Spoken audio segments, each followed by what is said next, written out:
Rupert Murdoch's Daily Mail decided they wanted to run a little story, put up the first clip on Luigi Mangione. And they did put up the next slide. Daily Mail reporting Luigi Mangione sex tape bombshell, a CEO assassin suspect filmed at least 20 cinema-style porn videos he wanted to be watched. And go to the previous clip. And basically, when they did this, the rumors of this potential sex tape is driving the internet crazy. And so go to the next clip. Puff the Magic Hater, she posts, the Daily Mail is a tabloid and its headline should never be taken at face value, which is why I'm fully prepared to fact check the Luigi sex tape situation if someone will just point me in the right direction. And then the next one. Imagine thinking this will turn public opinion against him. I mean, really, imagine it. So I bring up all of this not only as a respite from all of the Trump, Putin, Musk fuckery, but I bring this up because this story to me is really, really important right now. And what's so important about it is the public response to it. And in my other job as an interior designer, I did the office of a former federal judge who now is a big litigator. He sues insurance companies. He sues pharmaceutical companies. He took on the opioid epidemic. And when he interviews for jurors in rural Oklahoma, he will ask them, how many here have been screwed over by an insurance company? They'll raise their hand. How many of you have been screwed over by a corporation? And it's something that rural Americans have all experienced. And you have the Democratic Party right now trying to figure out, how do we connect with rural voters? How you connect with rural voters is the reason that Luigi Mangione has gone so viral. And it is because the dick over that happens from corporate America to every single American is ubiquitous. It's experienced in rural towns. It's experienced in big cities, blue cities, purple cities, red cities.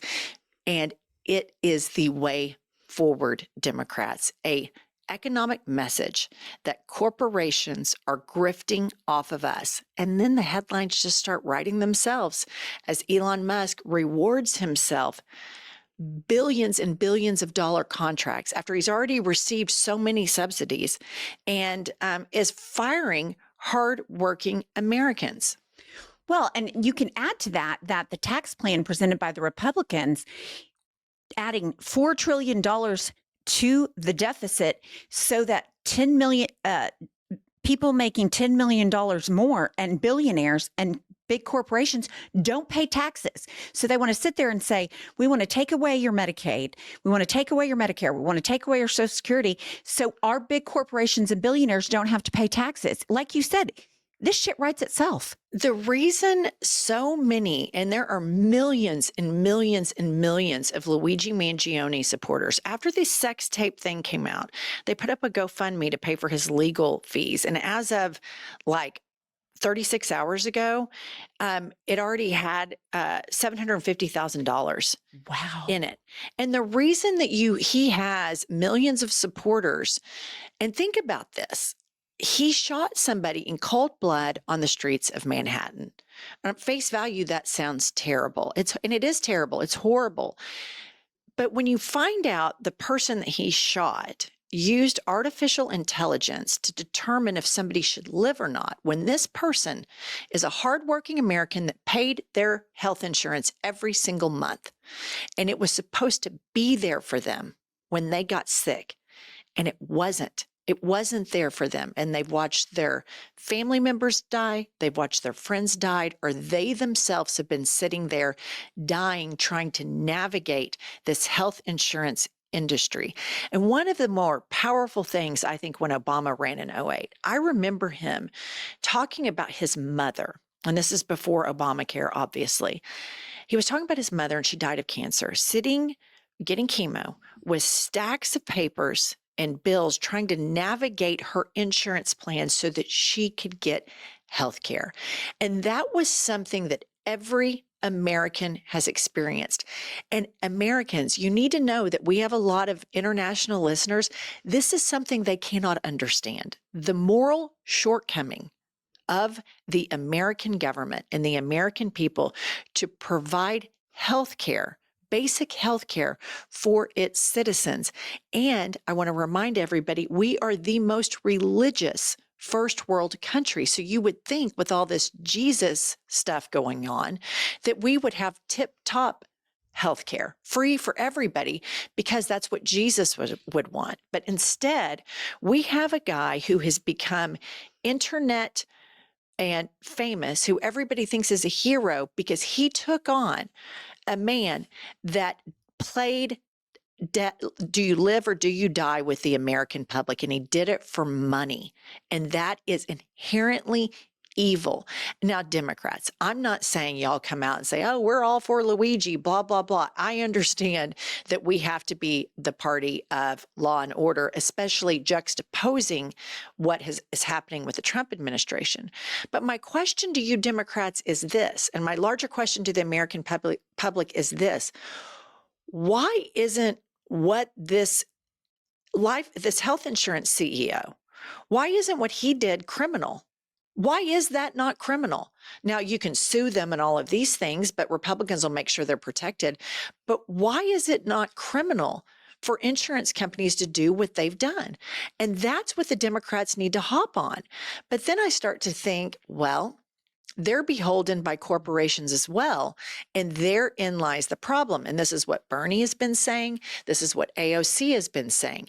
And the Democrats have got to hop on this message because this is the only direct way to save America, because this is what every American has experienced. And they are experiencing this even more now because we have a taxpayer-funded billionaire named Elon Musk that this country's taxpayers made. And he is firing every day Americans that happen to be born in this country. And they're getting fired. They're losing their health insurance. They're losing their pensions. And I want to put up these and I want to read these to you in pumps. Here is an American. I worked hard my entire life. Now I'm 70 and broke. Something has to change in this country. Next slide.